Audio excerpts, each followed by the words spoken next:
하옵소서. 아멘. 이것은 주님의 기도입니다. 누구를 위한 기도입니까? 주님 자신을 위한 기도가 아니라 주의 이름으로 구원받은 하나님의 백성들을 위한 기도입니다. 그렇다면 여러분, 오늘 이 주님의 기도는 바로 나를 위한 기도라는 것을 여러분은 아셔야 합니다.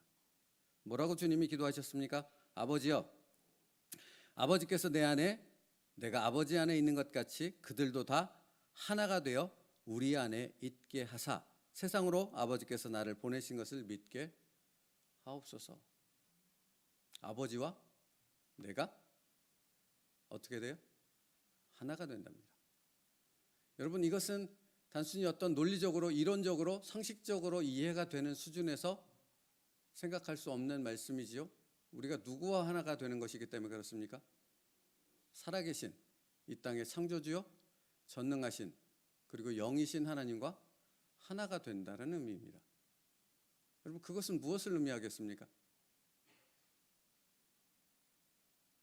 무엇을 의미할까요? 하나가 된다는 것은?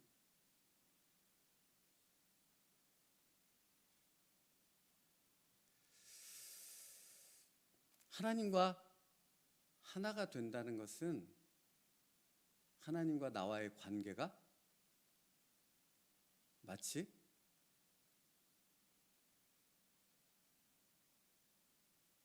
부부처럼 하나가 된다는 의미입니다. 근데 이 말이, 이 의미가 그냥 어떤 말을 통해서 설명해야 되는 부분이 아니라 사실은 여러분의 삶 속에서 하나가 된다는 의미가 무엇인가를 경험하며 깨달아 알아가야 하는 것입니다. 그러니까 단순히 하나님과 하나가 됐습니다. 알겠습니다. 그게 무슨 말인지 알겠습니다. 이런 데서 끝나는 차원의 얘기가 아니고, 정말 하나님과 하나가 된다는 의미를 여러분이 안다라는 것은 여러분의 삶 속에서 하나님과의 관계를 통해서, 하나님과의 깊은 영적, 인격적 관계를 통해서 하나님과 하나가 되었다라는 의미, 이것을 주님이 기도하신 그 이유가 무엇인지를 깨달아 알아가고 경험해가고 더 깊어져야 한다라는 것입니다. 그때 비로소 하나가 된다는 의미가 무엇인지를 알게 된다라는 것입니다.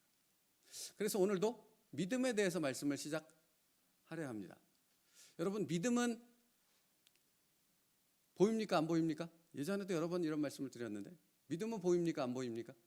나의 믿음은 보입니까? 안 보입니까? 안 보입니다. 그게 맞는 말이지요. 하지만 그게 또 틀린 말입니다. 믿음은 보입니다. 어떤 사람의 믿음이 좋고 나쁘고 여러분은 아십니까? 모르십니까? 완벽하게 알 수 있는 것은 아니겠지만 그 사람의 믿음이 보입니다. 그 사람의 믿음이 보인다고요. 왜 그렇죠? 믿음은 반드시 삶을 통해 드러나기 때문에 그렇습니다. 행함이 없는 믿음은 죽은 믿음이라고 야고보서에서 말하는 이유가 거기 있는 것 아닙니까? 여러분, 내가 정말로 예수 그리스도를 구주로 영접하고 하나님을 나의 하나님으로 믿는다면 그의 삶을 통해 그 믿음은 반드시 드러나게 되어 있다고요. 맞지요? 나를 보면 알 수 있지 않습니까?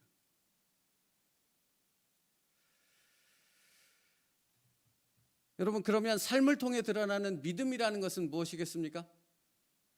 그것이 하나님과의 관계라고요. 그것이 하나님과의 관계라고요.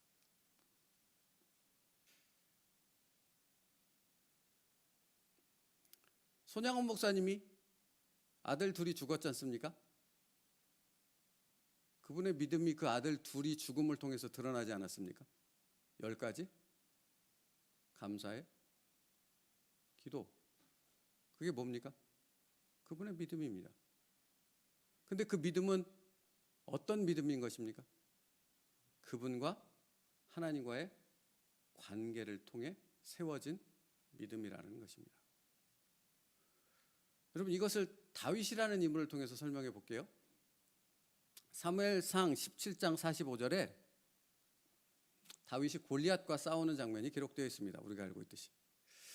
여러분, 다윗은 일평생을 믿음 안에서 살았던 사람이죠. 이스라엘 백성에 있어서 가장 훌륭한 왕, 믿음의 왕, 하나님이 기뻐하시는 왕, 그 사람은 다윗이죠. 왜 그렇습니까? 그는 철저하게 믿음으로 살았기 때문입니다. 그 말은 무엇을 의미하는지 아세요?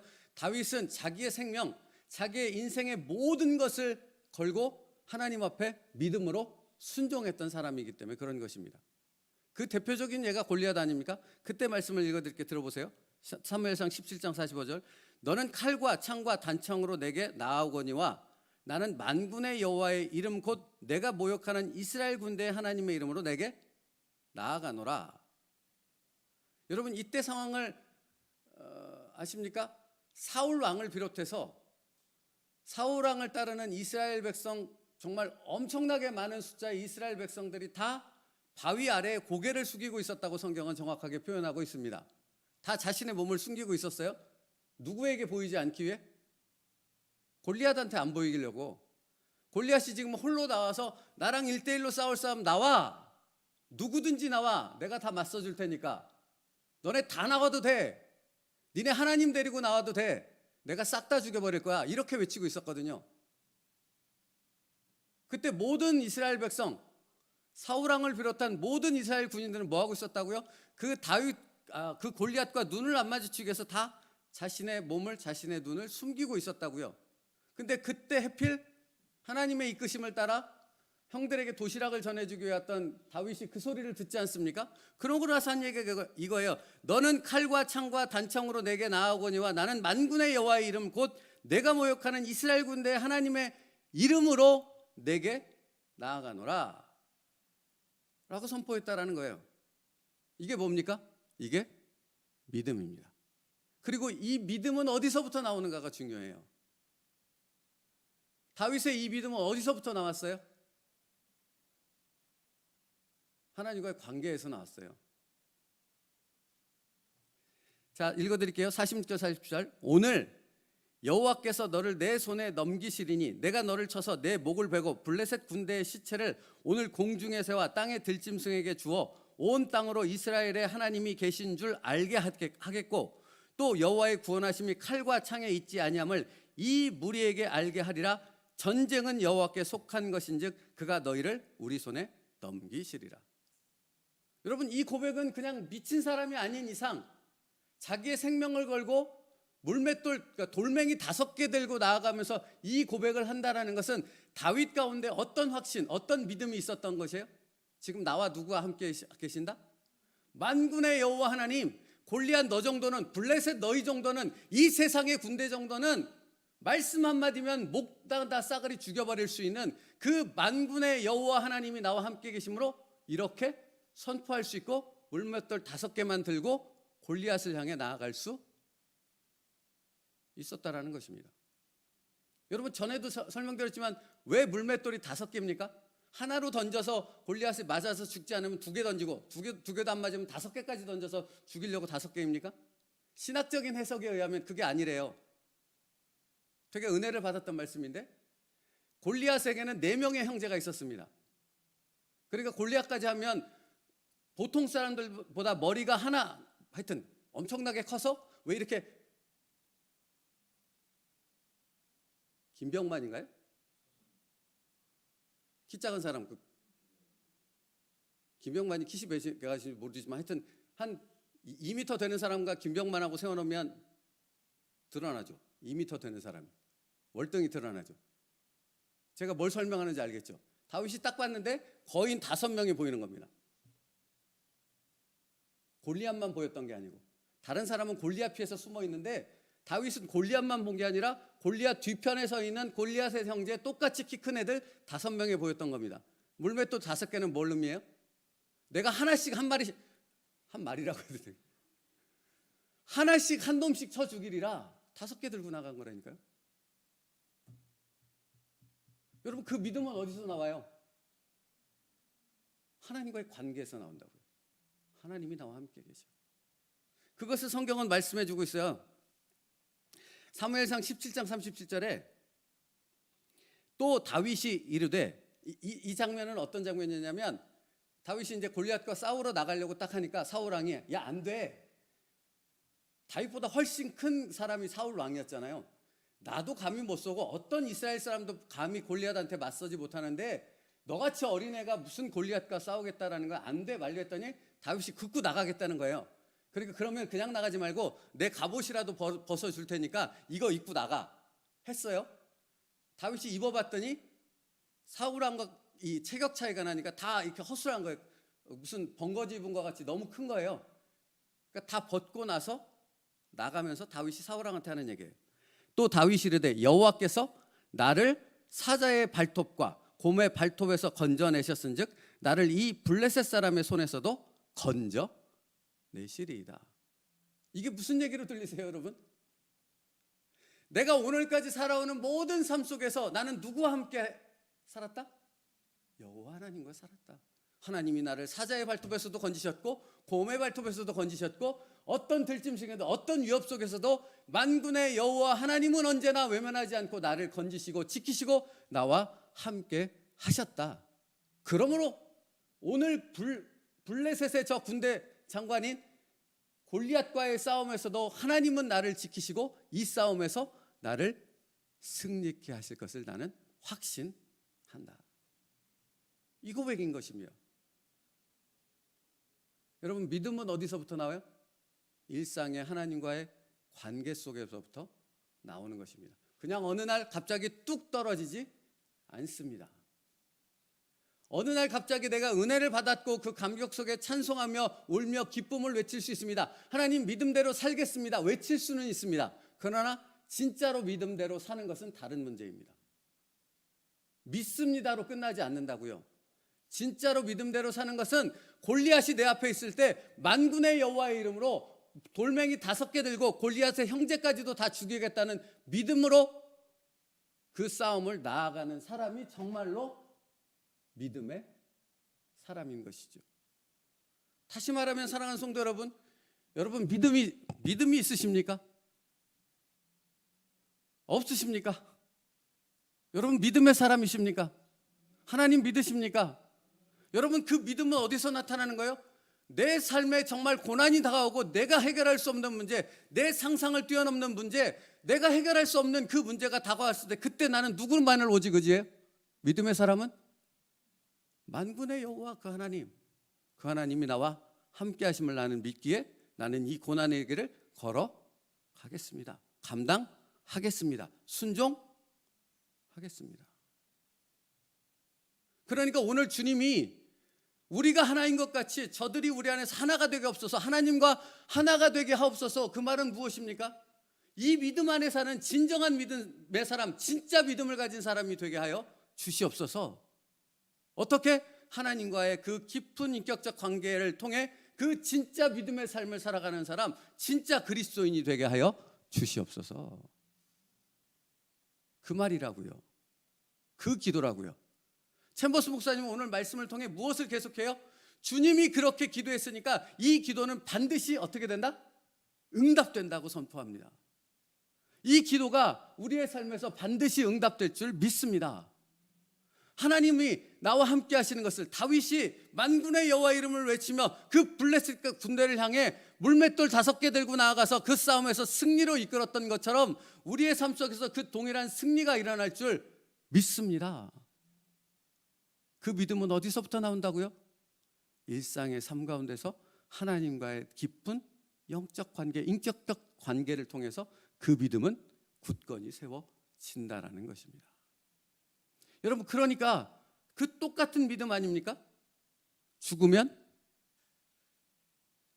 아시는 대로 대답을 해주셔야지. 제가 죽으면 죽으리라 그리 아니하실지라도 말씀만 하옵소서 말씀대로 되어질지를 내가 믿습니다. 이게 다 뭐예요? 믿음이에요. 근데 이 믿음은 그냥 저절로 아무나 누구나 할 수 있는 그냥 저절로 생겨지는 믿음이 아니라고요. 하나님과의 깊은 관계를 통해 세워진 믿음이라고요.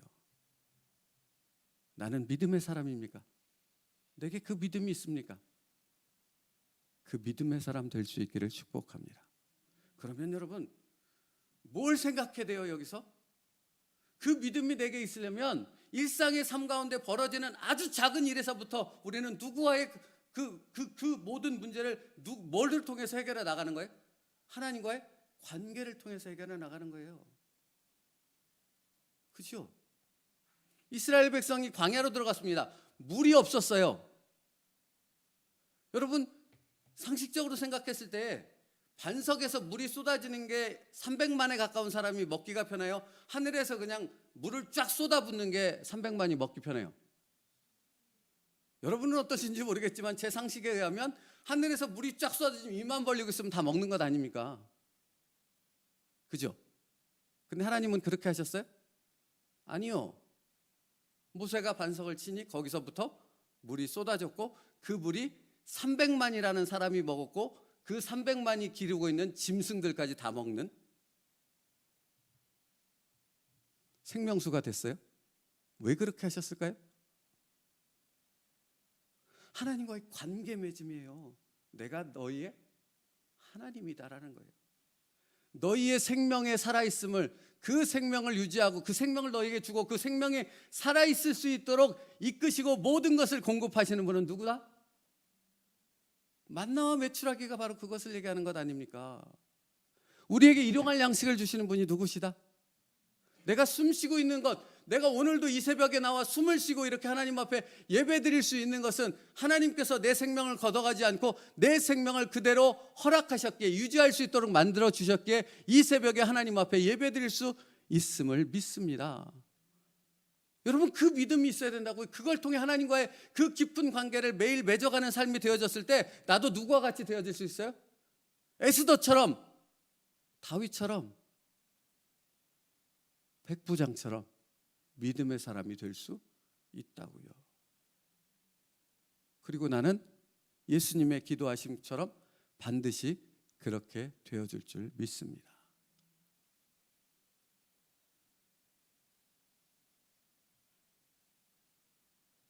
그러므로 여러분, 믿음은 하나님과의 관계 속에서 세워진다는 사실을 잊지 마십시오. 그래서 챔버스 목사님이 이렇게 말합니다. 하나님은 당신이 뭘 원하는지에 관심이 없습니다 라는 극단적인 표현까지 쓰세요. 하나님은 내가 원하는 것, 여러분이 원하는 것에 대해서 관심이 없으세요?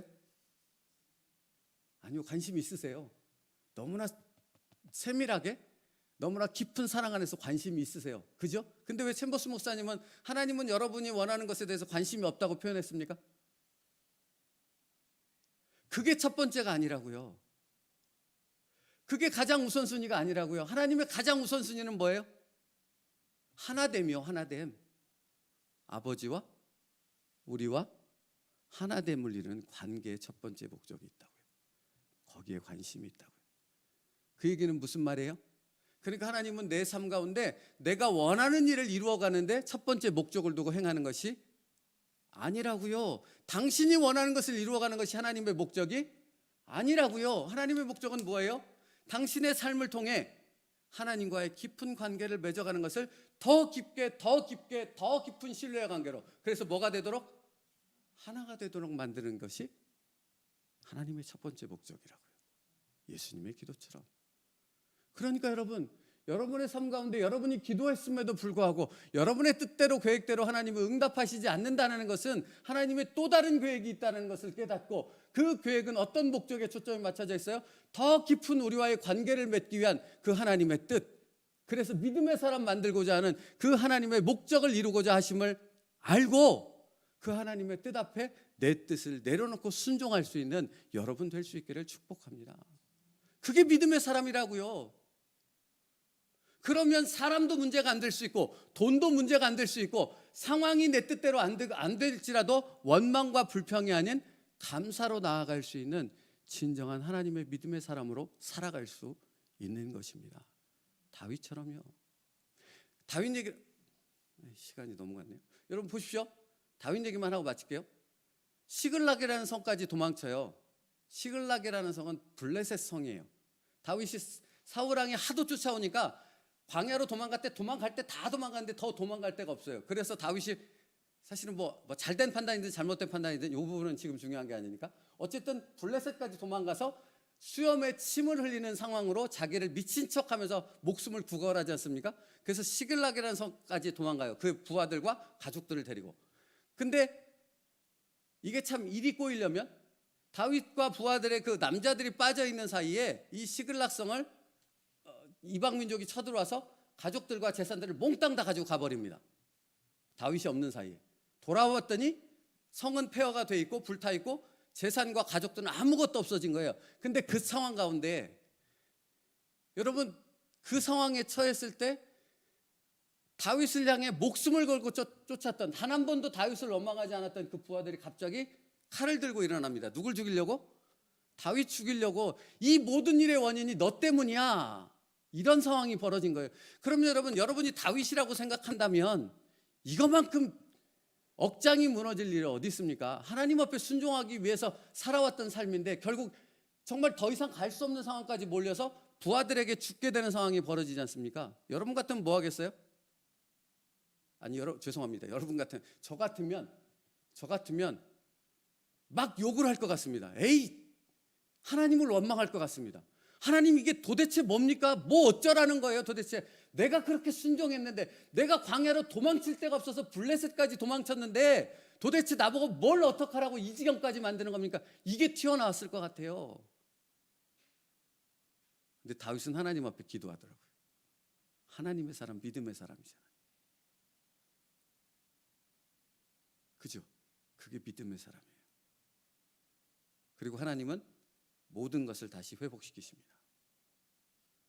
믿음으로 걸어갈 때 하나님을 볼 수 있습니다. 하나님의 역사를 경험할 수 있습니다. 우리가 그런 사람 되기를 축복합니다. 기도하겠습니다.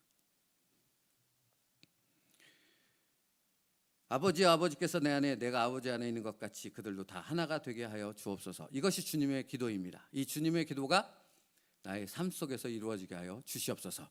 하나님과 하나가 되는 깊은 영적 관계를 맺어가게 하여 주시옵고, 그 하나님과의 영적 관계를 통해 정말 믿음의 삶을 살아갈 수 있는 하나님의 사람들 되게 하여 주시옵소서. 예수님의 이름으로 기도 올리옵나이다. 아멘. 우리 찬양하고 기도하겠습니다. 찬송가 456장입니다.